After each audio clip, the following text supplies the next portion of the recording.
Ces deux généraux de Dieu sont tous morts après avoir obéi à l'ordre divin, celui de propager l'Évangile dans le monde. Ils étaient ensemble dans cette grande conférence de feu, utilisés puissamment par le Seigneur, et ils ont marqué leur époque par des signes et prodiges. Alexandre Haïdini Abala est cité parmi les hommes de Dieu qui ont apporté le réveil en Afrique, en particulier dans son pays, la République démocratique du Congo. Alexandre est un pasteur évangélique pentecôtiste premier, représentant de la fraternité évangélique pentecôtiste en Afrique et en République démocratique du Congo, appelée FEPACO. Cet humble serviteur de Dieu qui avait l'habitude de prêcher en Swahili alors qu'il sillonnait le monde en prêchant la bonne nouvelle de l'Évangile.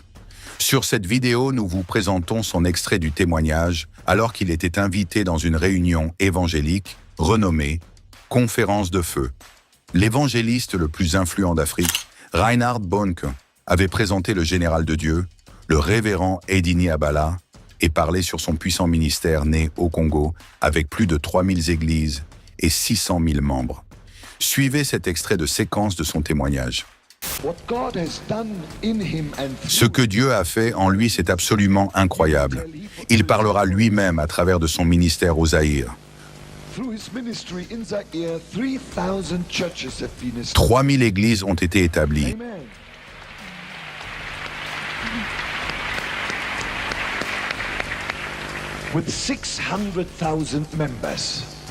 Avec 600 000 membres,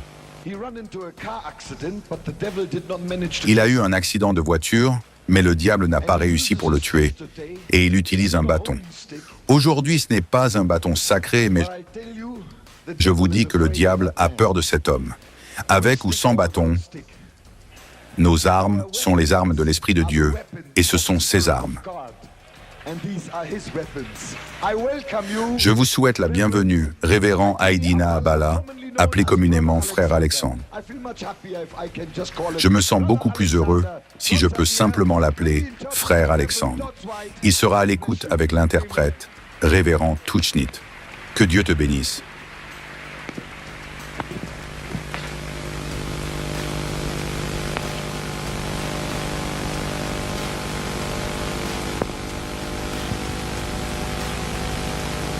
Ninashukuru Mungu kwa wakati huu kusimama mbele yenu. Je loue Dieu pour ce temps où nous pouvons nous tenir à ses côtés. Je ne suis pas un prédicateur. Je suis quelqu'un qui critiquait les prédicateurs.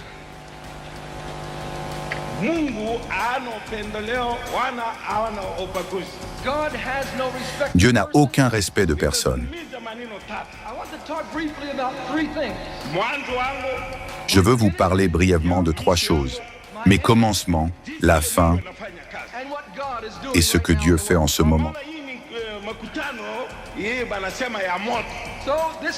Alors cela s'appelle maintenant une conférence de feu et je suis né dans le feu.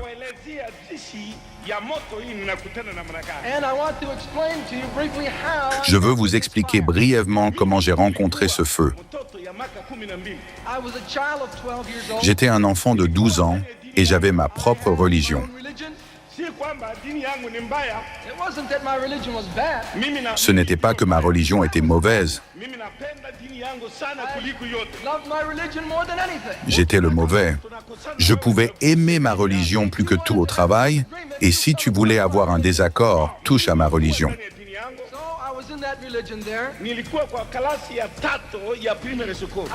Donc j'étais dans cette religion et j'étais en 3e année à l'école primaire.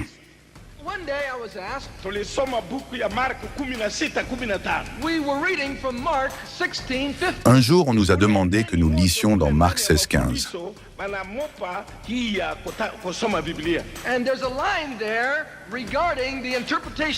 Il y a une ligne là-bas concernant l'interprétation de la Bible. Alors ils nous ont donné les petites Bibles.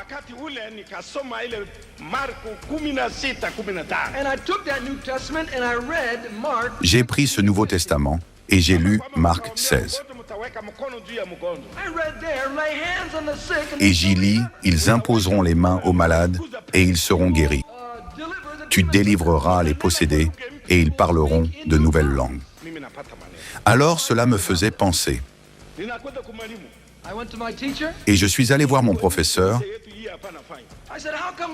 Je lui ai demandé comment se fait-il que nous ne le fassions pas ça dans notre église.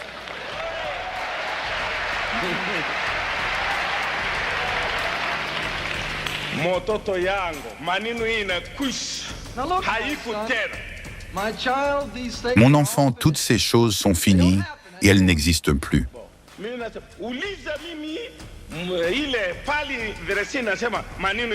Alors j'ai demandé à mon professeur, « S'il te plaît, si tu pouvais me montrer le verset où il est dit que ces choses sont finies et que cela n'arrive plus. »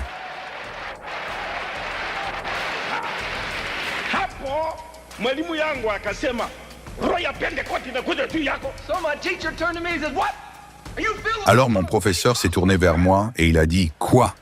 Tu te sens avec une sorte d'esprit de pentecôtiste. » Et moi, je n'ai aucune idée de ce qu'était l'esprit de pentecôtiste. Qu'est-ce que c'est pentecôtiste ? J'ai dit « Eh bien, c'est un frère africain. Laissez-moi aller chercher quelqu'un qui connaît bien. »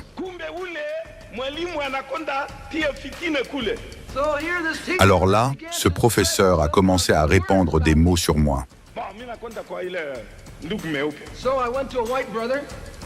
Alors je suis allé chez un frère blanc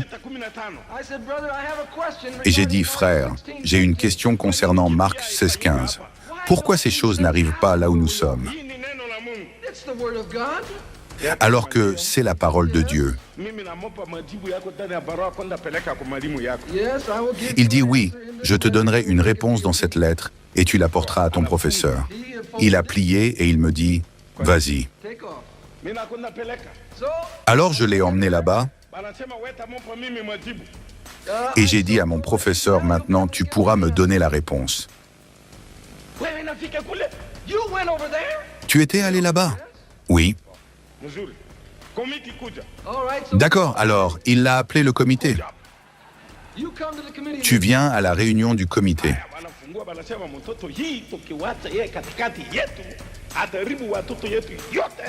Alors le comité a décidé que si nous laissons cet étudiant rester ici, il allait infecter tout le monde et ruiner l'ensemble du corps étudiant.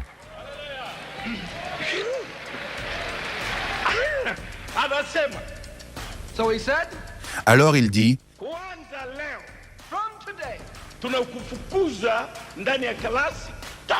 à partir d'aujourd'hui, tu es expulsé de l'école SOR.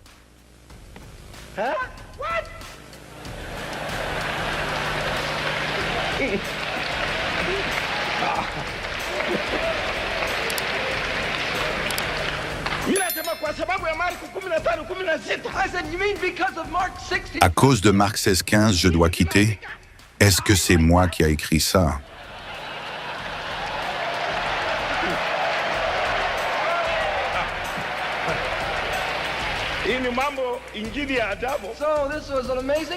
C'était une chose incroyable.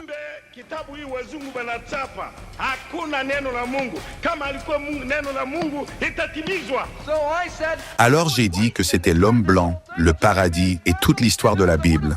C'est là la parole de Dieu et tout a été fait. Merci, au revoir. Je suis parti et j'ai dit qu'il n'y avait pas de Dieu. Alors je suis allé et je suis devenu complètement rebelle. J'ai mis Dieu hors de mon esprit. Il n'y a pas de Dieu. Je suis retourné le même jour et j'ai commencé à ne plus laisser tomber. Et j'ai commencé à chercher des choses pour fumer. Écoutez mes frères.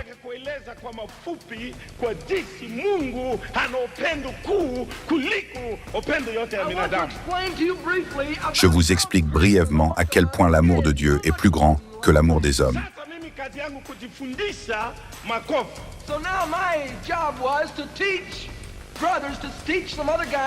Donc mon travail était d'enseigner aux frères et aux autres gars comment se battre.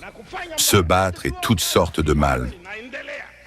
J'ai enseigné à quelques jeunes hommes, beaucoup d'entre eux, comment combattre. Alors on est allé.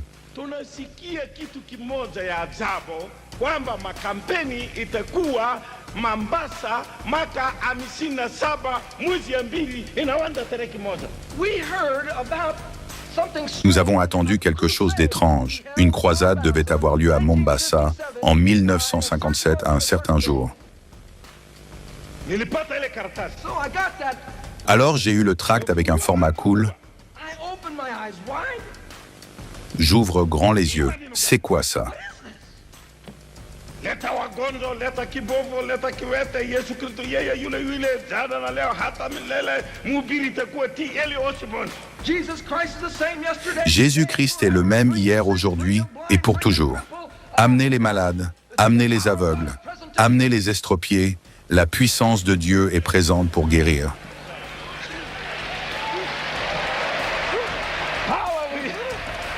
And the speaker at the Et l'auteur de la croisade est Monsieur Tommy Lee Osborne. So I took that piece of paper. Vous voulez accepter Jésus dans votre vie. Je voulais vous repentir pour être pardonné de vos péchés. C'est pourquoi, mes amis, vous ne pouvez pas croire dans un prophète qui vient qui dit que lui, il est le chemin. J'étais païen, j'étais beau. Je deviens chrétien, je deviens vilain. Comment? Le silence n'est pas un vide, c'est un puissant langage de celui qui sait ce qu'il fait. C'est le langage du mature.